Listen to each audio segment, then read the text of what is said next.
Hello students, आज हम इस वीडियो में जो CBSE sample question paper 2021 maths का दिया हुआ है बेसिक वाला, उसको हम कंटिन्यू करेंगे। ये 5 मार्क्स वाले क्वेश्चन है जो 34 से स्टार्ट है। ठीक है, तो यहाँ पर आप देखोगे 34 में आपको चॉइस दी है, देन 35 एंड 36। आपको 3 क्वेश्चन ही 5 मार्क्स के होंगे और दैट मीन्स कि आपके पास टोटल 36 नंबर्स ऑफ क्वेश्चन होंगे पेपर में। ओके, जो आपको सीबीएसई ने भेजा है सैम्पल पेपर, उसके अकॉर्डिंग जो आपका पेपर आएगा वो इसी तरीके का आएगा। तो आज हम करेंगे 34 से क्वेश्चन। 34 वाला पहला जो है आप देख सकते हैं, वो ये है, ये आपका चैप्टर 9 का है, ऊंचाई और दूरी वाला। ये एक बहुमंजिला इमारत के शीर्ष से एक 8 मीटर लंबा भवन, ऊपर और नीचे का अवनमन कोण क्रमशः 30 और 45 बनता है। ठीक है, तो बहुमंजिला इमारत की ऊंचाई और दो भवन के बीच की दूरी ज्ञात करनी है।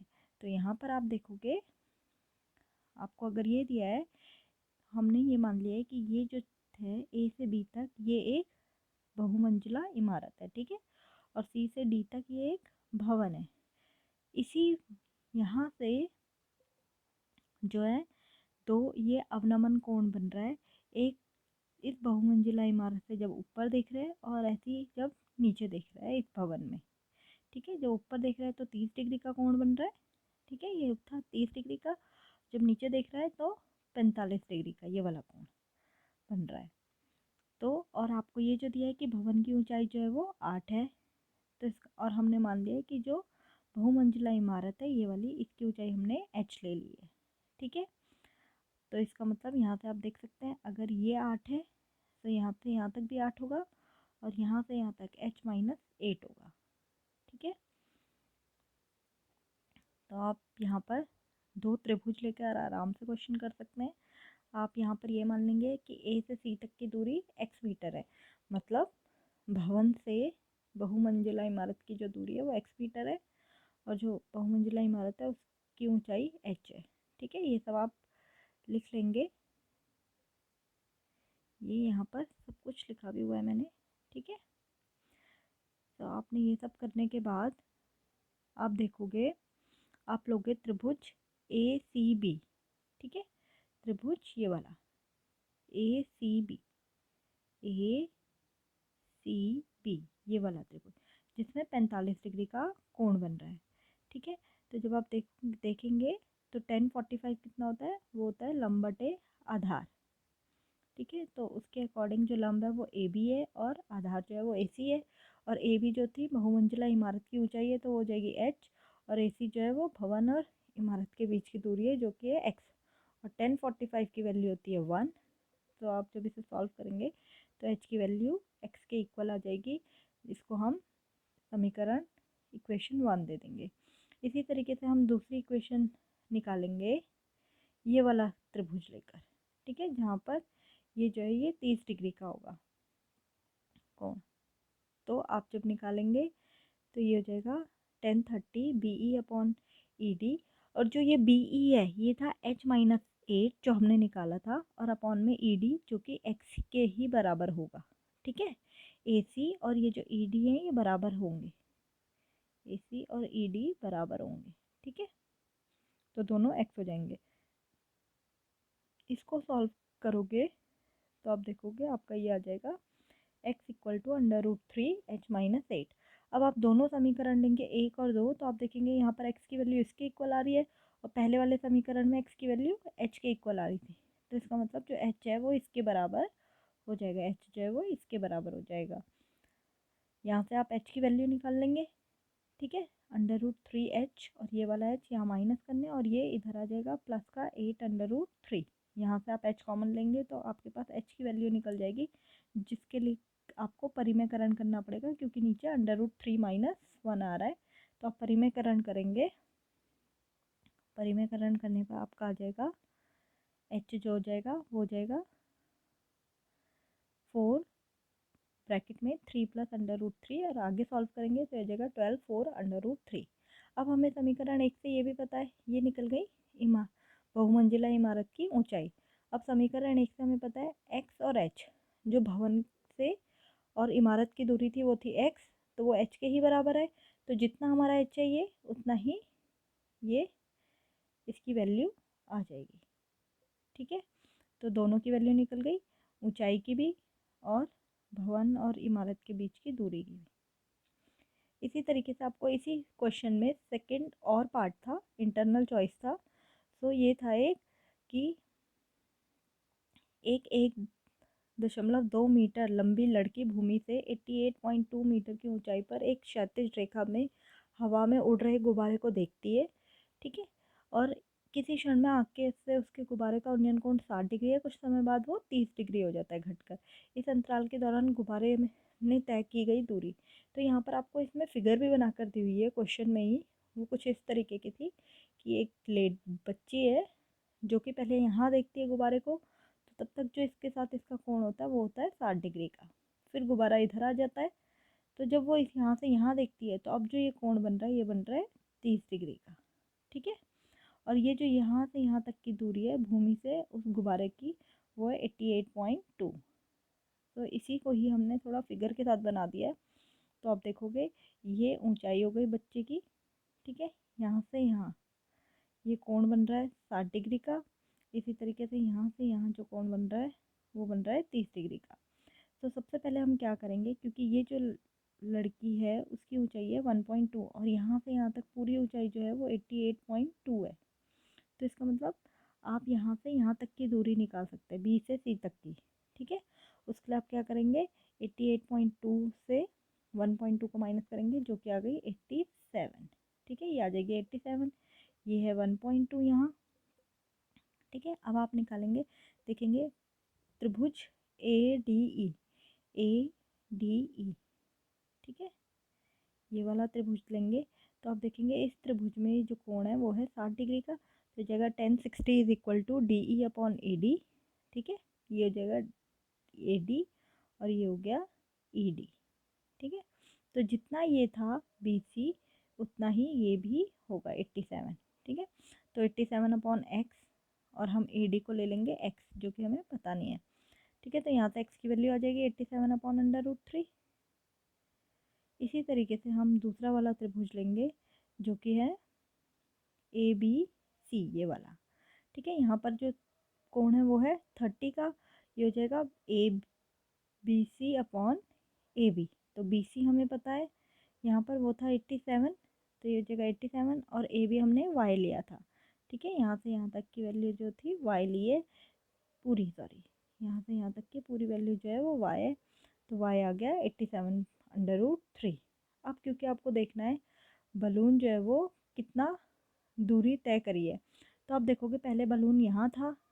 ठीक है, पहले बलून यहाँ था, फिर वो यहाँ से यहाँ आ गया, इसका मतलब यहाँ से यहाँ तक की दूरी, यहाँ से यहाँ तक की दूरी निकालनी है। तो आप देखोगे ये पूरा वाई था। ठीक है, यहाँ से यहाँ तक एक्स था, तो यहाँ से यहाँ तक निकालने के लिए हमें क्या करना पड़ेगा, वाई में से एक्स को घटाना पड़ेगा और हमारे पास दोनों की वैल्यू है, तो हम वाई में से एक्स को घटाएंगे।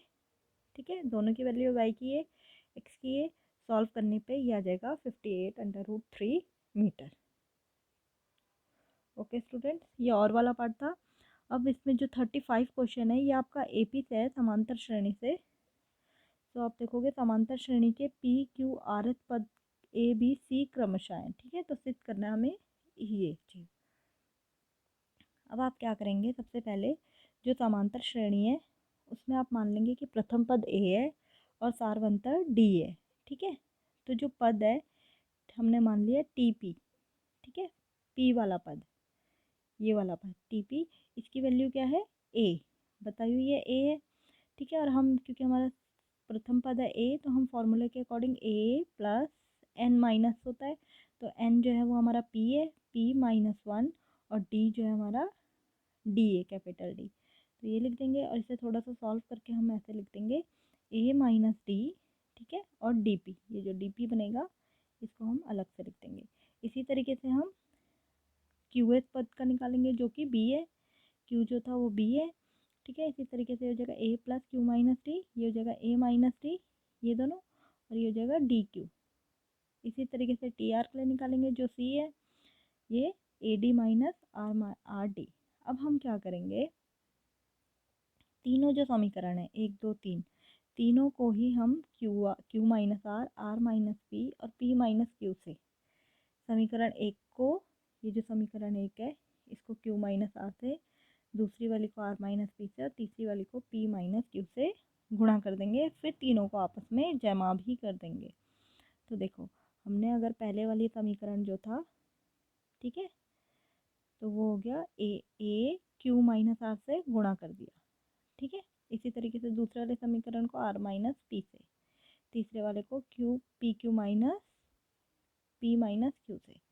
जब आप इसे सॉल्व करेंगे तो आप देखेंगे इन तीनों को ऐड करने पे तो यही आ जाएगा, इनको ऐड करने पे क्या आएगा, ए टी जो है वो कॉमन आ जाएगा, और ये जो अंदर के हैं Q R, R minus P minus Q, ये इस तरीके से आ जाएंगे। ऐसे ही जब आप इनको ऐड करेंगे तो डी जो है वो कॉमन आ जाएगा, बाकी बचा P Q minus R, Q R minus P और आर पी माइनस क्यू, ये एज इट इज रह जाएगा। और आप जब इसे सॉल्व करेंगे तो आप देखेंगे क्यू जो है वो इस क्यू से कैंसिल हो रहा है, माइनस आर आर से, पी जो है इस पी से, तो ये आ गया A minus D multiply by zero, तो वो पूरा ज़ीरो हो जाएगा, ठीक है। इसी तरीके से जो आपका ये है, ये वाला p माइनस क्यू, जब p मल्टीप्लाई बाई क्यू, जब आप इसको इससे मल्टीप्लाई करेंगे, इसको इससे, ये आ जाएगा। इसी तरीके से q multiply by R minus P Q, R P और आर क्यू, ठीक है। तो आप देखेंगे ये इससे कैंसिल हो रहा है, ये इससे, ये वाला इससे, तो ये भी पूरा ज़ीरो आ जा रहा है, ये भी ज़ीरो है, ये भी ज़ीरो है, ठीक है। तो ये पूरा का पूरा कितना हो जाएगा, ज़ीरो। तो यहाँ पे हमें यही सिद्ध करना था कि ये जो वैल्यू है ये है आपकी ज़ीरो के बराबर। ओके, अब जो आपका लास्ट क्वेश्चन है ये आपका सांख्यिकी वाले चैप्टर से 36, ये लास्ट क्वेश्चन है, ठीक है। इसमें दिया था कि 10वीं कक्षा की 51 लड़कियों की ऊंचाई का सर्वेक्षण किया गया और इस तरीके से ये आपको बताया गया कि ये सर्वेक्षण में पाया गया है, ठीक है। तो आपको माध्य और माध्यिका निकालनी है सूत्र से, ठीक है।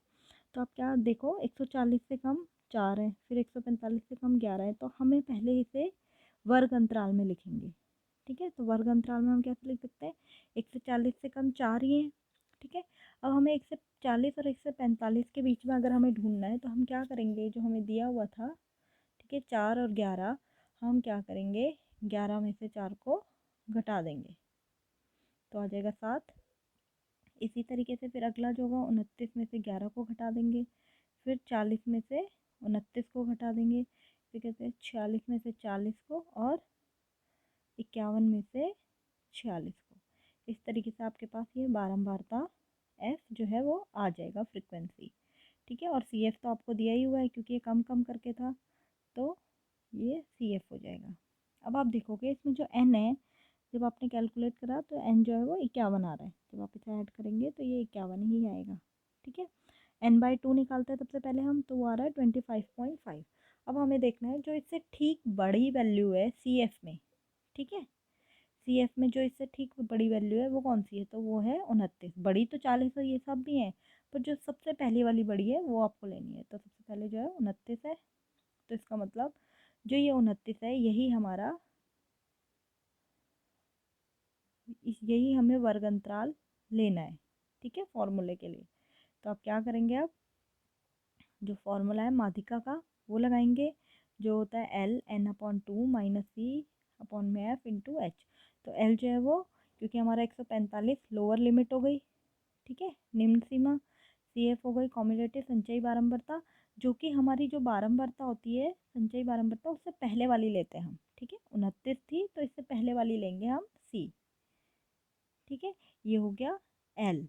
इसी तरीके से एफ जो होगा वो होगा 18, और जो हाइट होगी एच वो होगी इन दोनों के बीच की एच, जो कि होगी 150 में से 145 करेंगे तो 5 आ जाएगा, जो हमारा अंतराल था, ठीक है। तो यहाँ से आप माध्यिका का जो फॉर्मूला है इसमें वैल्यूज पुट करेंगे तो आप देखोगे ये आ जाएगा 149.03, ठीक है। अब आपको इसी में ही माध्य भी ज्ञात करना था सूत्र से, तो आप माध्य ज्ञात करने के लिए आप देखोगे ये हमने पहले ही बना लिया था, एफ भी आ गया था हमारे पास। अब हम निकालेंगे सबसे पहले माध्यिका माध्य के लिए एक्स आई। xi के लिए हम इन दोनों के बीच का वर्ग अंतराल जो होता है उनके बीच का क्लास मार्क निकालते हैं। ठीक है, तो आप क्या करेंगे, इन दोनों को ऐड करेंगे 140 और 145 को और 2 से भाग कर देंगे तो ये आ जाएगा 142.5। इसी तरीके से इन दोनों को ऐड करके 2 से भाग करेंगे तो ये आ जाएगा 147। ये इस तरीके से ये सारे आ जाएंगे। फिर आपको एफ आई और एक्स आई निकालना होता है। तो एफ आई एक्स आई के लिए आप क्या करते हैं, इसको इससे गुणा करते हैं। ठीक है, इसको इससे गुणा करेंगे तो ये आ जाएगा। फिर आप अपना माध्य वाला फॉर्मूला लगाएंगे जो कि है sigma F I x I upon में सिग्मा एफ आई। तो आप देखोगे जो हमने सिग्मा एफ आई मतलब सारे एफ आई को आपको प्लस करना है तो वो आ गया 51। और सिग्मा एफ आई एक्स आई मतलब सारे एफ आई एक्स आई वाले कॉलम के सबको ऐड करना है तो ये आ रहा है 7635 करके। ठीक है, 37 करके। तो आप इनकी वैल्यूज़ पुट करेंगे, ये आ रहा है हमारा 7637.5 और एफ आई आ रहा है 51। तो आप जब दोनों को भाग करेंगे तो ये आ जाएगा 149.75। तो ये दोनों आपसे क्वेश्चन पूछे गए थे। तो आपने देखा बेटा ये सारे जो क्वेश्चन हैं ये आपके सीबीएसई से आए हुए हैं। ठीक है, तो आपका क्वेश्चन पेपर जो होगा जो इस बार होगा उसका पैटर्न बिल्कुल यही होगा। आपको 2 पार्ट्स होंगे। ठीक है, पार्ट ए और पार्ट बी।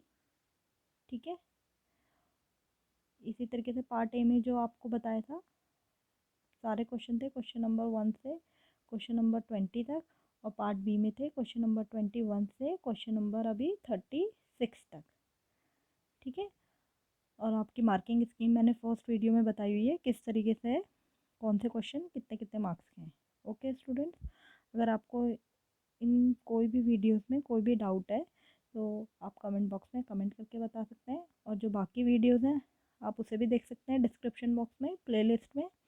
और जो क्वेश्चन पेपर है ये जो सैम्पल क्वेश्चन पेपर है आप इसे भी डिस्क्रिप्शन बॉक्स में देख सकते हैं इंग्लिश मीडियम वाले बच्चे।